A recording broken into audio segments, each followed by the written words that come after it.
comment est-ce qu'on s'y prend de l'autre côté de la frontière suisse? Christophe Angst, vous êtes conseiller castor à l'association ProFauna. Infofauna. Infofauna. Ouais. Infofauna, Ouais. c'est bien ce que... Ok. Merci beaucoup pour m'avoir invité. Donc, on m'a demandé de vous présenter notre plan de gestion nationale.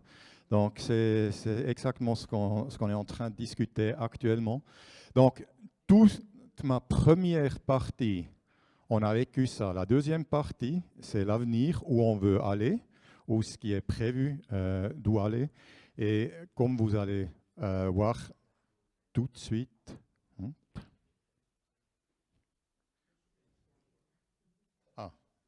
C'est pas... Ouais, ok. On a les mêmes problèmes. Tout le monde a les mêmes problèmes. Et je pense que ce qui est important, c'est aussi d'accepter qu'il y a des cas où on ne peut pas résoudre les conflits. Et là, il faut voir comment on veut gérer ça. Donc, je vais vous donner vite le statut actuel du castor en Suisse pour comprendre ce qui se passe. Après, la base légale et organisation des gestionnaires, donc le plan d'action.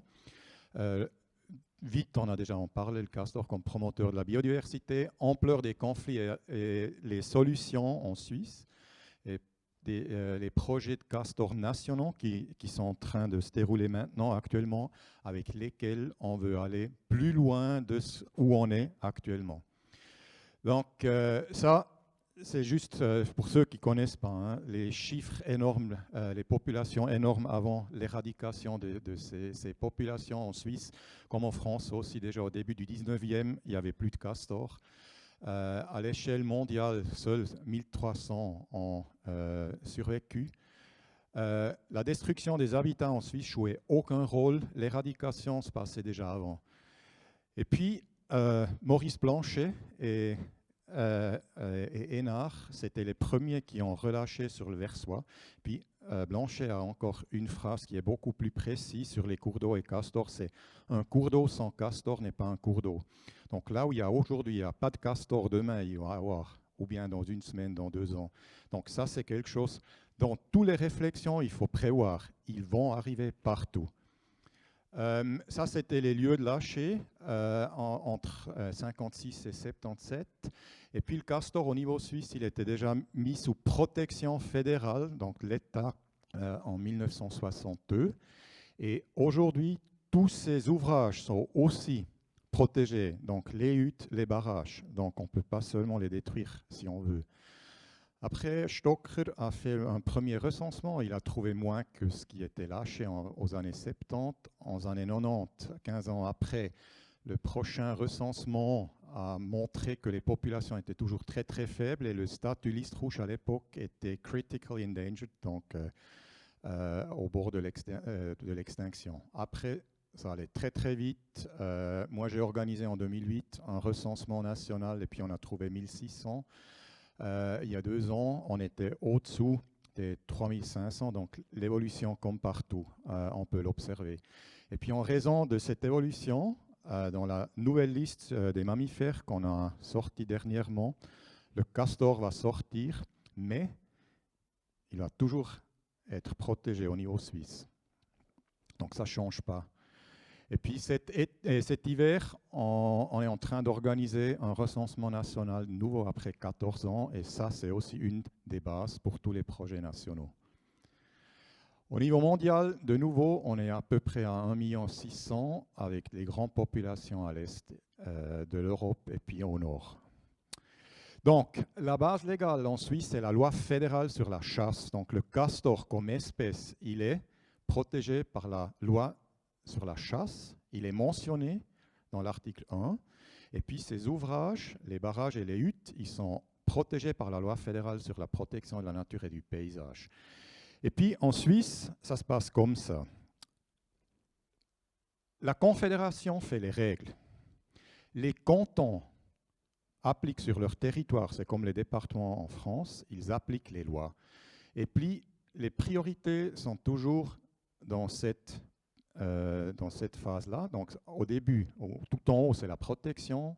Après, c'est la prévention, les indemnisations. Et puis, à la fin, si aucune autre mesure fonctionne, c'est des interventions sur les individus.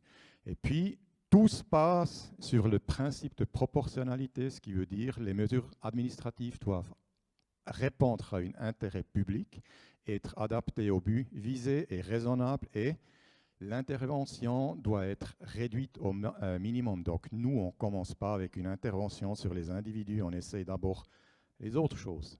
Donc ça, c'est le déroulement. L'organisation sur le territoire suisse est organisée d'une manière cantonale, comme j'ai dit. La Confédération fait les règles. Et puis, les cantons foncés, il y a une chasse fermée, sans garde-faune, donc sans police la faune dans le terrain. Dans la plupart de ces cantons, il y a un seul responsable ou une seule responsable pour tout le canton. Et puis, dans les autres cantons, il y a des gardes-faunes qui sont dans le terrain, qui sont les premiers à prendre contact au cas de conflit, qui vont sur le terrain. Et puis, le canton de Genève, ils ont interdit la chasse. Et puis, ils ont aussi des gardes-faunes professionnels qui s'occupent de gérer les conflits. Dans la loi fédérale sur la chasse, on a dans l'article 10, on a l'obligation de faire des plans d'action pour les espèces protégées, dont vous voyez de nouveau avec les couleurs, les priorités pour des plans d'action. Donc ce plan d'action, il y avait déjà un en 2004 et puis en 2016, on a révisé. Et c'est pas une loi, c'est une aide à l'exécution pour les cantons. Donc si les cantons suivent le plan d'action, ils sont toujours de la côté légal, mais autres solutions sont conformes au droit et au droit autorisé. Donc les objectifs sont, bon, on règle les bases légales, on présente l'effet positif de l'espèce sur la biodiversité, on met en évidence les conflits potentiels, définition des acteurs, réglementation des principes favorisant une population de castors à long terme, et puis avec tous les dégâts, on règle comment on intervient sur les ouvrages, comment on intervient sur les effectifs de castors.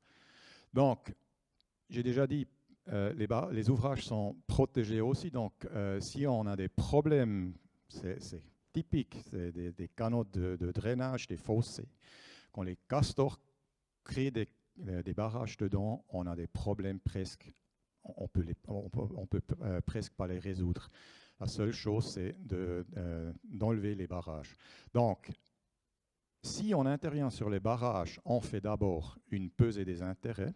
Donc, est-ce qu'on a un grand dégât potentiel? Pour ça, on a une aide à l'exécution et à la décision pour la gestion des barrages. C'est un simple formulaire où on reçoit des points et puis après on intervient ou on n'intervient pas. Et puis, quand on intervient, une intervention est soumise à une décision cantonale avec droit de recours aux ONG. Donc, c'est toujours une discussion aussi entre les administrations cantonaux et les ONG. Donc, ça, c'était déjà montré. Hein.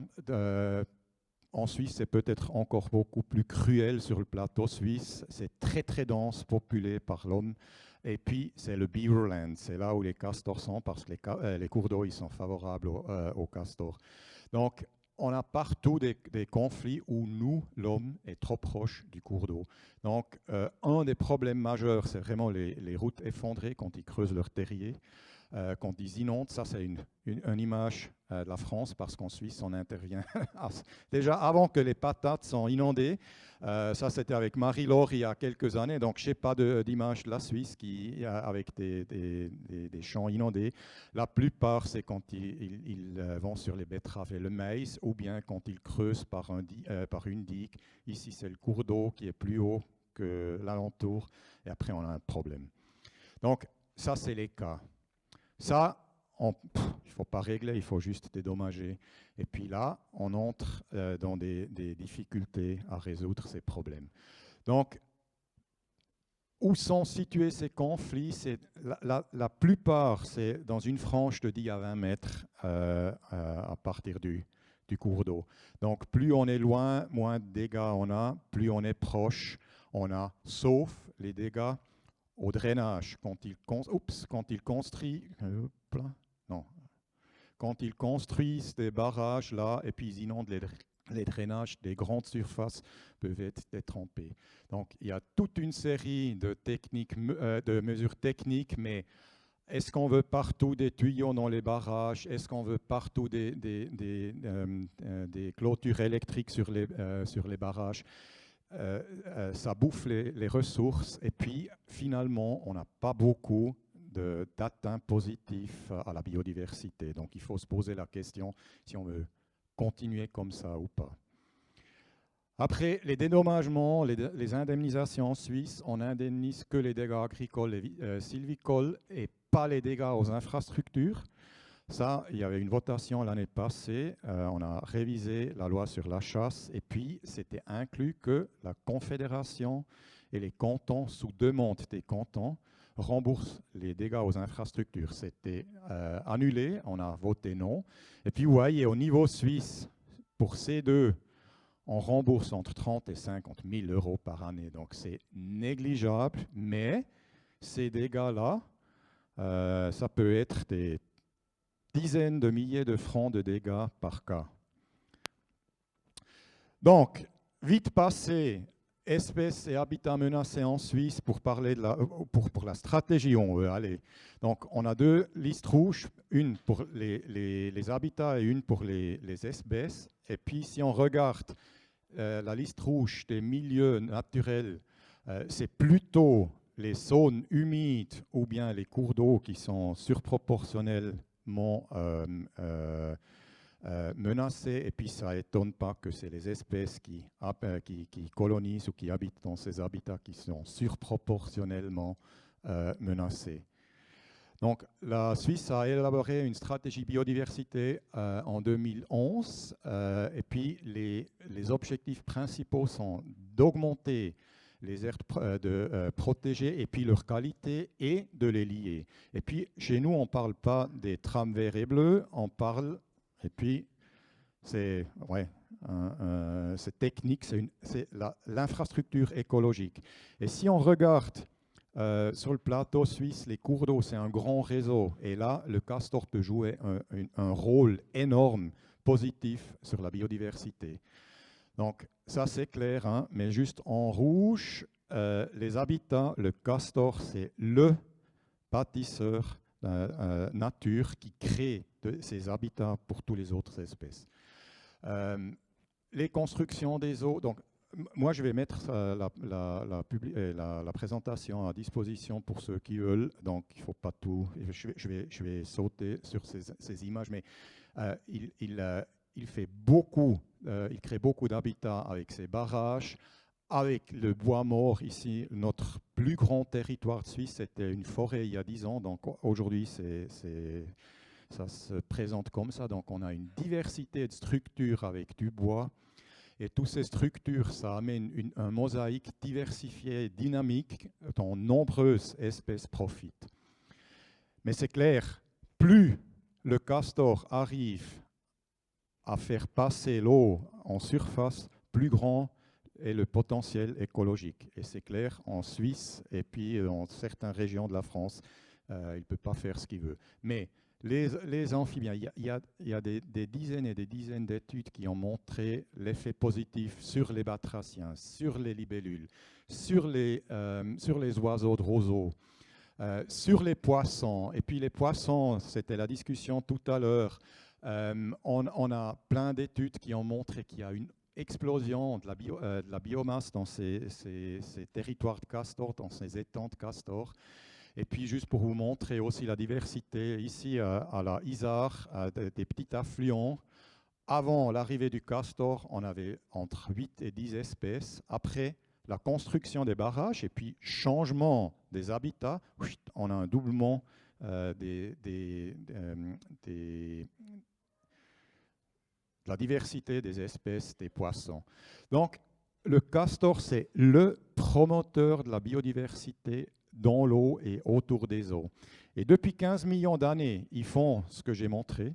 Donc, évolutivement parlant, c'est très très lent. Nous, on n'a même pas vu un rayon de soleil il y a 15 ans, l'homme. Naturellement, il y avait partout, il y avait des barrages de castor. Et dans ces nombreuses milieu, moi je suis persuadé que le castor était un facteur évolutif où certaines espèces se sont créées dans ces habitats. Puis en écologie, on parle d'espèces clés pour la faune et la flore au castor. Donc, pour résoudre à long terme et puis vraiment profiter de toutes ces activités, il faut des solutions à long terme qui ne sont pas seulement sur un barrage ou bien un champ détrempé. Ils font un élargissement des surfaces agents au cours d'eau, permettant de résoudre la plupart des conflits. Parce qu'avec ça, on résout le problème de protection contre les crues. Donc ici, les Suisses ont compris qu'on ne peut pas juste évacuer l'eau, il faut le laisser dans les zones alluviales, comme ici. Et puis on a moins de dégâts à Berne, à la capitale. On a une meilleure protection des eaux, moins d'engrais pesticides, une mise en réseau et valorisation des habitats. Donc actuellement, la plupart chez nous des canons, c'est comme ça, mais on devrait aller ici. La trame bleue. La diversité des espèces et la biomasse est élevée, et puis on arrive à résoudre beaucoup, mais pas tous. Et ça, c'est vraiment important aussi pour la communication. C'est pas honnête si on dit ouais, on peut tout résoudre. Il y a des cas où on peut pas qu'on peut pas résoudre, et ça, il faut dire dès le début, avant l'arrivée du castor encore, parce que nous, on n'a pas fait, et puis on a certaines discussions. Hein. Donc, une bilan.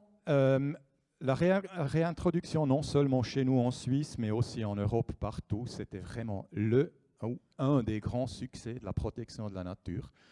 Il va toujours se répandre avec tous les effets positifs, heureusement, mais malheureusement aussi avec les effets négatifs. Donc, le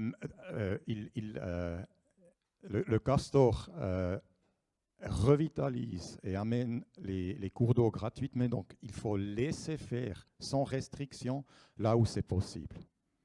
Et pour vous montrer ce qu'on a dans la tête pour la suite en Suisse, je vous en parle un peu de ces projets nationaux qu'on a. Donc en 2020, on a commencé avec ce projet, fonctionnalité de l'activité de barrage du castor dans le paysage, un projet pour renforcer l'infrastructure écologique. Donc là, j'ai vu, c'est faux, c'est 21-22, hein, c'est faux. Donc, il y a trois piliers. Donc, le pilier castor, on fait le recensement après 14 ans de nouveau. Donc ça, c'est la base après de savoir où ils vont, où ils sont, et ce qu'on a pour la suite. On fait un modèle zone alluviale pour toute la Suisse. Donc, on veut savoir, avec un barrage d'1 mètre, 1,50 m, 2 mètres, où est-ce qu'ils peuvent inonder des surfaces pour faire comme la forêt inondée, pour retrouver ces endroits. Et avec dans ce modèle, on a aussi un modèle de construction des barrages assez précis. Donc, on veut savoir où est-ce qu'ils commencent à créer des barrages et où pas. Et avec ce modèle, on a les zones favorables à la biodiversité et de l'autre côté, on a aussi des zones conflictuelles. Au milieu, on a le projet biodiversité, donc on étudie dans 16 territoires complètement différents, zones ouvertes, zones fermées, donc forêts, zones ouvertes, ces groupes-là. Et puis on compare les cours d'eau contrôle sans activités de castor avec les activités en barrage. On les compare. Donc, on a ces groupes-là. Et puis, il y a encore l'ETH, l'EPFL, donc c'est l'Université technique à Zurich qui est sauté dessus aussi. Nous, on fait longitudinal les effets, et puis eux, latéral, donc terrestre. Et puis avec ça, on a vraiment un super jeu de données pour montrer l'effet de ces barrages. Et puis côté service écosystémique, on a 2 projets. Donc un, c'est un projet Citizen Science, qualité des eaux. Donc tous les bénévoles, on a entre 200 et 300 personnes bénévoles qui parcourent les cours d'eau. On leur donne des bouteilles. Et après, ils prennent en amont des barrages, donc avant l'étang, dans le cours d'eau, et en aval, du barrage. Ils prennent 5 différents types d'échantillons d'eau. Et puis, on regarde l'effet des étangs sur l'azote et le phosphore, parce qu'on sait, avec des études, j'ai presque fini, qu'il y a plein, que ces étangs de castor fonctionnent comme des steppes, donc ils éliminent de l'azote et du phosphore. Et puis, sur le grand territoire que je vous ai montré là, la forêt inondée, on essaie de mieux comprendre est-ce que ces territoires de castor sont des sources ou est-ce qu'ils éliminent aussi du charbon dedans. Et avec ce modèle-là, on essaye d'évaluer au niveau suisse ces effets écosystémiques. Donc, avec ça, on veut bénéficier du castor et puis on veut créer des instruments pour intégrer le castor comme outil dans la stratégie biodiversité et aussi essayer de créer des instruments financiers pour pouvoir indemniser des gens qui sont touchés par le castor. Et là, j'ai vraiment presque fini. Si les Américains utilisent le castor pour revitaliser les cours d'eau, une nation très technique, je pense qu'ils ont compris comment ça fonctionne. On peut l'intégrer autant contre le changement climatique. Il y a plein d'études qui étaient faites là-dessus. Et pour finir, là où ça ne va pas, on les capture ou on les tire, mais à part, on les laisse. Et puis, il faut vraiment prendre le castor comme partenaire de l'avenir. Merci beaucoup.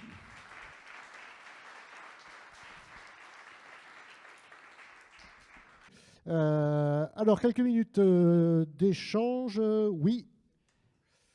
Oui. Pardon, vous avez déjà le micro, allez-y. Yoann Bressan de l'OFB. C'était juste, du coup, j'en profite pour rebondir sur ce qu'a présenté Christophe, sur les travaux qu'on a commencé à mener à l'OFB avec d'autres partenaires qui sont exactement dans le même sens, sur la compréhension de la dynamique de construction des barrages par le castor et de l'effet de ces barrages sur les écosystèmes, sur la biodiversité, pour notamment essayer de mieux prendre en compte aussi le castor comme un allié dans la restauration des écosystèmes, des cours d'eau. Donc ça, c'est un programme d'études et recherches qu'on a lancé depuis 1 an et demi, 2 ans, qui va se poursuivre, même être bien dynamisé à partir de l'année prochaine. Et voilà. Et juste pour rajouter effectivement que je suis tout à fait d'accord il faut prendre la problématique avec des grosses guillemets de façon vraiment globale, pas toujours voir que les problèmes de conflit d'usage, mais aussi effectivement tous les aspects positifs de la présence du castor dans le fonctionnement des écosystèmes, et à court et à long terme. Comme toi, je suis tout à fait convaincu que le castor, historiquement, et il y a des traces même paléontologiques qui montrent que le castor a vraiment eu un rôle extrêmement important dans la dynamique des paysages. Merci. Une réponse? Je vais me lever parce que c'est plus simple de parler à une salle qu'à un mur. Hier, dans les embouteillages de construction d'autoroutes, là, il y a une idée qui m'est venue. Je crois que le rôle qu'on aura ici, c'est de repeindre le castor en jaune. Vous savez, ce jaune qu'on voyait, disons, quand on a creusé les lits des rivières, construit des digues, quand on a dévitalisé les cours d'eau, il y avait du jaune. Aujourd'hui, on revitalise les cours d'eau. Il y a du jaune au bord des rivières. Le jaune Volvo, Tomatsu, Libraire, les pelleteuses. Aujourd'hui, on a dans notre tête la pelleteuse pour agir, alors qu'on a un castor qui fait le boulot beaucoup mieux parce qu'il a 15 millions d'années d'habitude. Il a des effets favorables, un effet dont on ne parle pas, que j'ai découvert en cherchant dans la littérature. C'est un peu par extrapolation. Il y a une grosse étude qui s'appelait Artvet. Après, il y a eu la phytorette en Alsace, maintenant il y a Pestiponde. C'est des très grosses études qui sont faites pour tester la rétention et la dégradation des pesticides dans des petites mares, dans des petits bassins qui ont exactement les mêmes allures qu'un barrage de Castor, quoi. Et il s'avère que déjà sur l'étude Artvet qui a été faite de 2006 à 2010, que ces barrages de Castor arrivaient à retenir pratiquement donc 70% par barrage de matière en suspension, que ces matières en suspension contenaient pratiquement 90% des pesticides qui s'écoulent des champs cultivés, traités, etc. Et que dans ces petits barrages, dans ces petits lacs, on arrivait à réduire en moyenne les pesticides de 60%. Ça peut aller jusqu'à 100% quand on passe d'un bassin à l'autre plusieurs fois. Donc on a là... Vous voulez dire que l'alliance avec le castor, dans l'ordre de l'alliance avec le castor, Monsanto a déjà une avance sur nous? Oui, donc on a aujourd'hui les questions de construire de ces petits barrages en parallèle des cours d'eau, parce que ça permettra évidemment aux agriculteurs de dire, voyez, on peut continuer à traiter puisqu'on peut dégrader dans les barrages, ça c'est évidemment l'inconvénient, mais c'est quand même très clair qu'en ayant un chapelet de barrages sur les cours d'eau, dans les zones agricoles, on a un potentiel, une possibilité de réduire très très très massivement les pesticides. Je vous rappelle simplement qu'en France, pour purifier l'eau potable qui est prise dans les eaux de surface, pour purifier, pour enlever, sortir les pesticides pour la rendre potable, c'est un coût de 700 millions à 1,5 milliard d'euros par année. On a un outil qui ne coûte rien, ou presque, qui fait des infimes dégâts. Les chiffres des dégâts, quand on regarde les chiffres en Tchéquie, ils ont fait une étude. Après, quand on divise les dégâts... Pardonnez-moi de vous couper, mais on aura l'occasion de développer largement ça demain matin, quand on parlera des bénéfices de la présence du castor. Et je compte bien que vous reveniez à la charge pour nous expliquer en quoi, outre de résoudre le changement climatique, le castor résout la problématique des pesticides. Christophe Angst. J'ai juste quelque chose à rajouter encore par rapport à ce qui était dit dans, je pense, première ou deuxième présentation ce matin concernant un plan d'action France. Moi, je pense ce qui est vraiment important, si on voit dans tous les différents départements, tout le monde fait les mêmes réflexions et tout. Si on fait ça centralisé, on peut économiser beaucoup. Et puis, avec cet argent qu'on a économisé, on va dans le terrain et puis on fait quelque chose. Et puis, à mon avis, ce qui est important, c'est vraiment d'avoir des règles comme pour le loup, quand on tire pas, et vraiment de l'intégrer, et là où ça, pour bénéficier, et là où ça va pas, voilà, on les tire. Il y a tellement beaucoup. On ne peut pas freiner l'évolution positive des effectifs. Oui, alors Raphaël Quesada. En France, avant de tirer, je pense qu'on peut le réintroduire dans pas mal d'endroits encore. Donc on pourra les capturer pour les réintroduire. Quand on en sera au tir, c'est qu'on aura gagné sur la biogéographie. Simplement pour dire par rapport à ce qui a été présenté, donc déjà les Suisses sont souvent un modèle, et là encore une fois, donc nous pour notre plan de gestion castor localisé, ça nous a servi, le plan de gestion suisse évidemment. Simplement sur les outils, pour dire, donc, parce qu'on ne pouvait pas développer tout, mais vous le verrez dans les documents, et dans le prochain document, on a développé un petit outil justement pour voir les effets des barrages de castor sur les inondations. C'est-à-dire qu'on a pu modéliser, comme on avait un lidar sur tous nos secteurs, on a un outil qui est Global Mapper, qui est un logiciel qui nous permet de calculer, suivant la hauteur du barrage, qu'est-ce qui va être inondé. Et on a pu faire des prévisions, en fait, comme ça, des secteurs qui allaient poser problème pour anticiper justement et mettre une veille en priorité sur les secteurs à problème.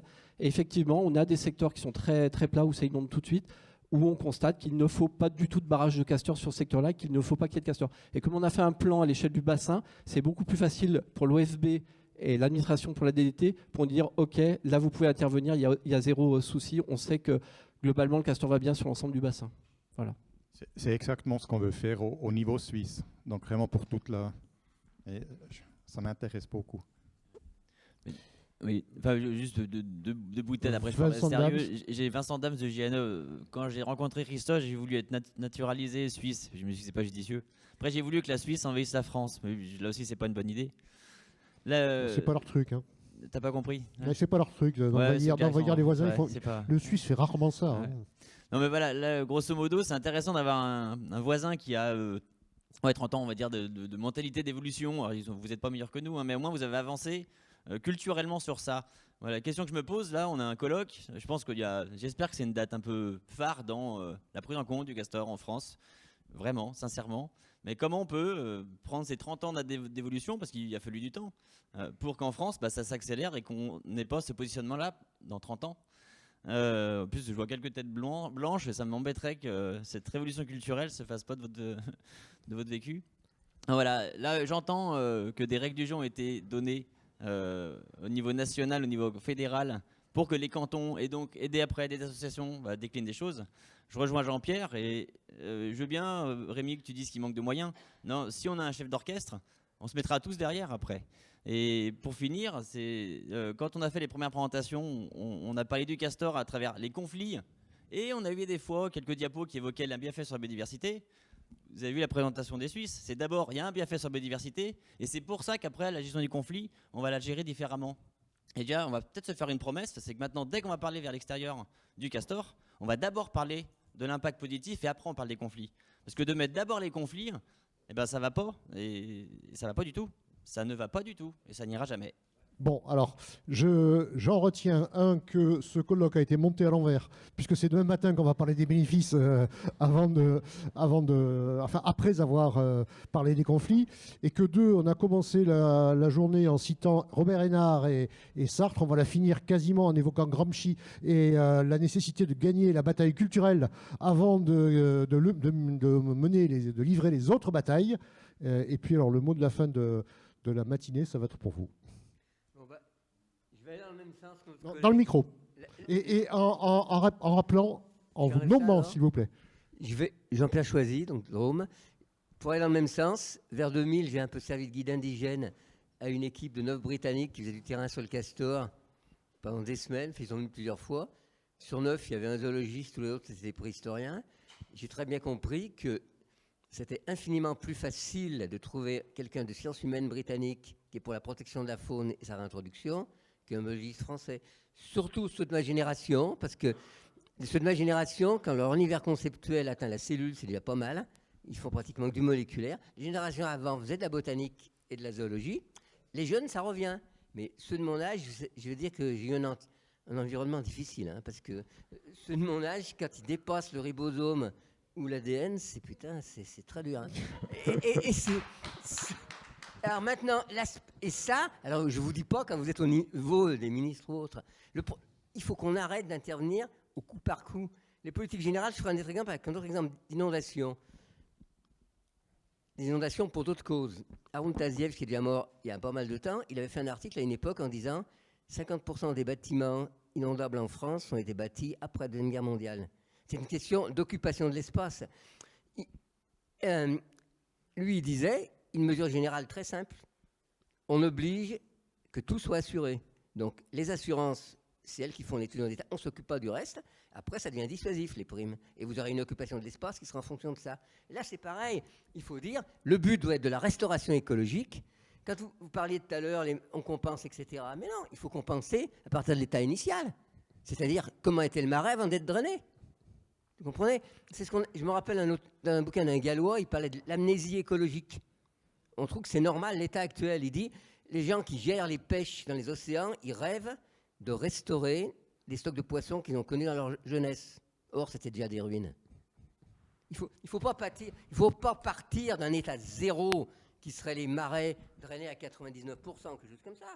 Non, l'état zéro, c'était avant que ça soit drainé. Alors, même si on laisse faire un peu les castors, ça sera des compromis qui seront à un niveau extrêmement bas, en réalité, par rapport...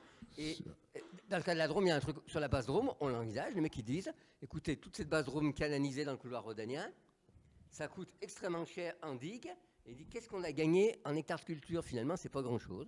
Alors, ils envisagent de les laisser. Avec ce qu'ils ont fait des endroits, ils ont dit, on rachète les terres. Tant que la digue tient, il peut continuer gratos à exploiter. Il est content, on a quand même payé ses terres. Mais quand elle est pète, tant pis. Et c'est ça, c'est ce type d'occupation de l'espace. C'est par des mesures générales, comme ce qu'il disait pour les assurances. C'est pas en se battant au coup par coup. Seulement, il faut avoir au ministère des cerveaux qui fonctionnent en direction de cet objectif. Non, mais vous avez raison. Je parle des ministres. Hein, vous avez raison. Je parle des ministres, pas de la structure ministère. Vous avez raison d'enfoncer le clou. Et vous l'avez souvent, on a des déjà ministres évoqué qui ce matin. visent à neutraliser leur ministère dans l'environnement. Merci pour cette contribution. On ne citera pas de nom de ministre dont c'est l'objectif. On ne citera pas de nom parce qu'on n'a pas le temps. Hein. Il est l'heure d'aller déjeuner. Merci beaucoup, Monsieur Choisy, pour ce plaidoyer. Merci, Christophe Angst.